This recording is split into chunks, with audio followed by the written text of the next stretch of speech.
শুভ সকাল বন্ধুরা, সবাই কেমন আছো? আশা করি খুব খুব ভালো আছো। আমার একটি নতুন ভিডিওতে তোমাদের সবাইকে জানাই অনেক অনেক ভালোবাসা।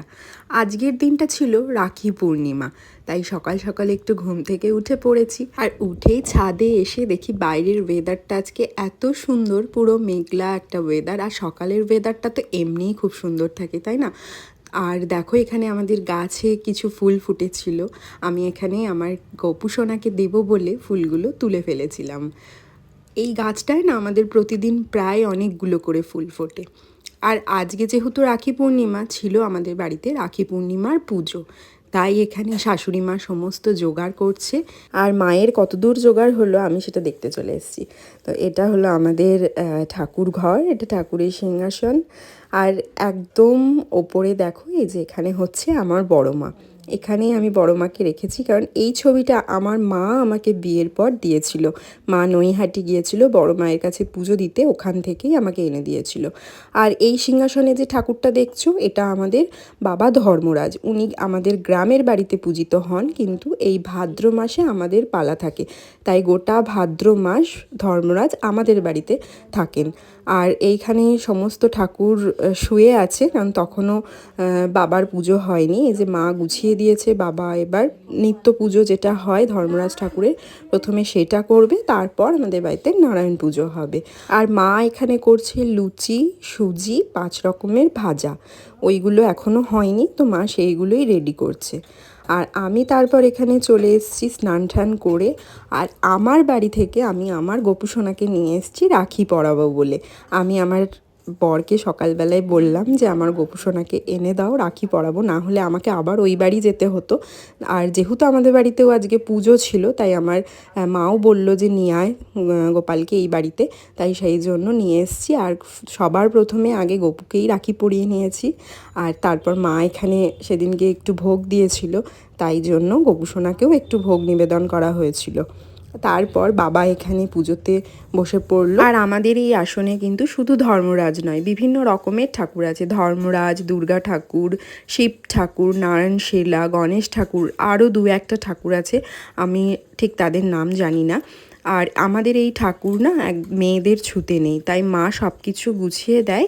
প্রত্যেক দিন বাবাই পুজো করে। আর সেই কারণেই এই ঠাকুরগুলোকে মূল সিংহাসন থেকে আলাদা একটা সিংহাসনে রাখা হয়েছে, যাতে আমাদের ওই সিংহাসনে ছোঁয়া না লাগে।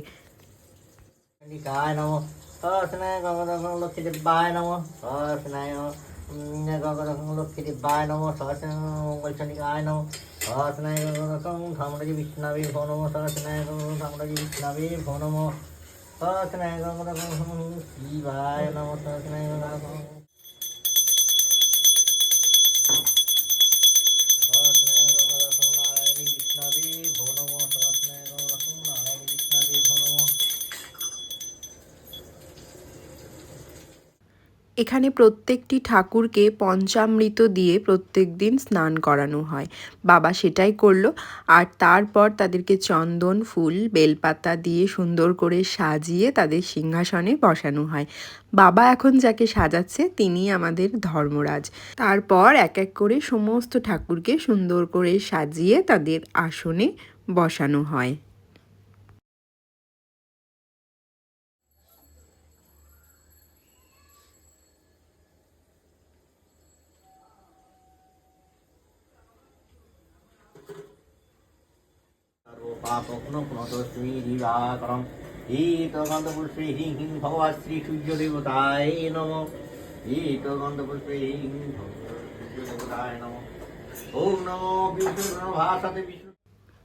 ধর্মরাজ ঠাকুরের পুজো হয়ে যাওয়ার পর এখানে ঘরটাকে মা সুন্দর করে মুছে পরিষ্কার করে নিয়েছে।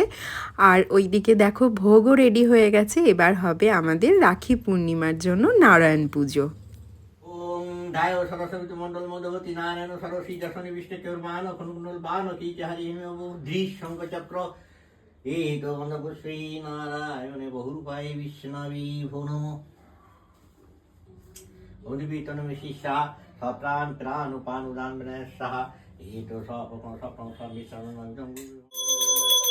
হরে কৃষ্ণ কৃষ্ণ কৃষ্ণ হরে হরে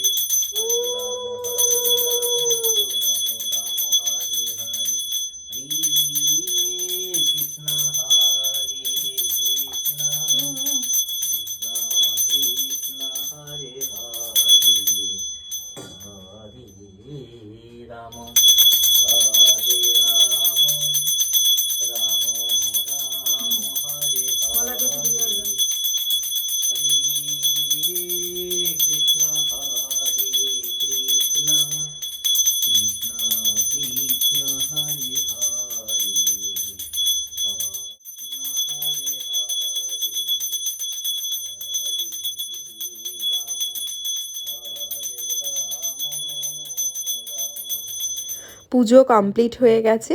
এবার আমি সব প্রসাদগুলোকে নিচে নামাচ্ছি, মানে দোতলাতে। আসলে মা একটু ব্যস্ত, চারিদিকে গোছাচ্ছে, তাই আমি মাকে বললাম যে দাও, আমি এগুলো নিচে নিয়ে যাচ্ছি। আর তারপরে এসে আমি সিন্নিটা মাখতে বসে পড়েছি।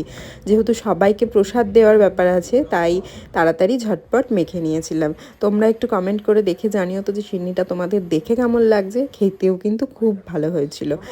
আর এখানে ভাই চলে এসছে, আরেকটা ভাই সেও চলে এসছে, মানে আমার পাড়ার যে ভাইরা রয়েছে, তো ওরা চলে এসছে। বাকি এখনও আসেনি, আমার ভাই আরেকটা ভাই এসছে, তাই ভাইকে আগে রাখি পরিয়ে নিচ্ছি।